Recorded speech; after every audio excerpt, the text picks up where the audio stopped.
Madame, Monsieur, bonjour et bienvenue dans le JT de la Revue Fiduciaire pour une nouvelle semaine d'actualité juridique. À la une de ce lundi 15 février, logiciel de facturation, résiliation du bail à la suite de violences et contrôle renforcé du télétravail. C'est parti.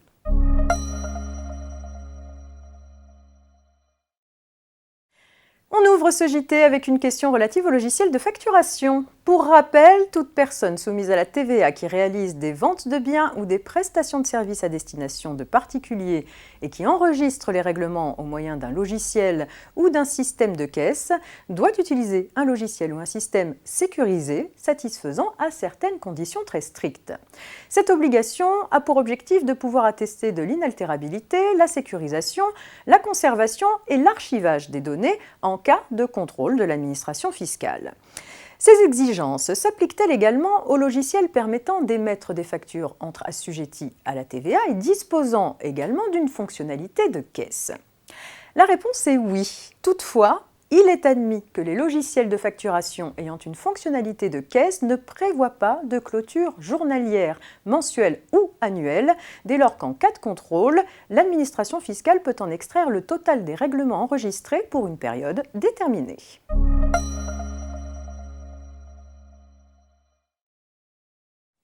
Si le bailleur doit permettre au locataire de jouir paisiblement du bien, le locataire a lui aussi l'obligation d'user paisiblement des lieux loués. Le bailleur peut demander la résiliation du bail pour faute, notamment si son locataire ou une personne vivant sous son toit a un comportement agressif envers lui ou ses préposés. Et il en va ainsi même si les violences ont été exercées en dehors des lieux loués. Cela résulte d'un arrêt récemment rendu par la Cour de cassation. Dans cette affaire, un bailleur demande en justice la résiliation d'un bail d'habitation à la suite des violences exercées par le fils de la locataire à l'encontre de ses employés. Pénalement sanctionnées, ces violences interviennent quelques années après une première condamnation du fils de la locataire pour des faits identiques. Mais cette fois-ci, les violences n'ont pas eu lieu sur place. Aussi, en l'absence de troubles causés dans les lieux loués, la locataire estime-t-elle que les violences ne peuvent pas conduire à la résiliation du bail. À tort, selon la Cour de cassation, pour elle, les violences commises sont des manquements à l'obligation d'usage paisible des lieux incombant à la locataire et aux personnes vivant sous son toit. Le lieu où elles ont été commises importe peu dès lors que les victimes sont des agents du bailleur. La solution devrait s'appliquer de la même façon à un bail commercial, le locataire et son sous-locataire, le cas échéant, étant soumis à la même obligation d'usage paisible.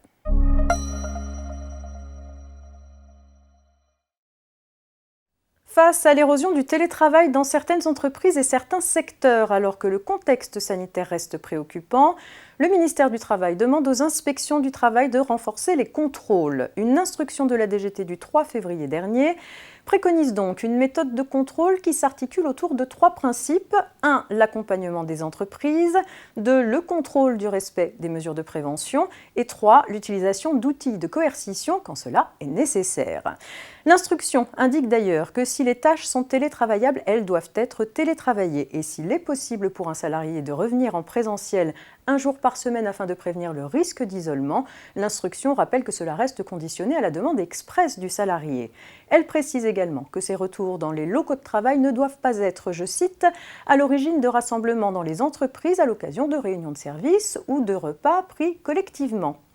On notera que l'inspection du travail est aussi appelée à contrôler les conditions de travail des salariés devant travailler en présentiel. C'est tout pour aujourd'hui. Vous retrouverez bien évidemment ce JT en podcast sur rfplay.fr. Très bon début de semaine et rendez-vous demain.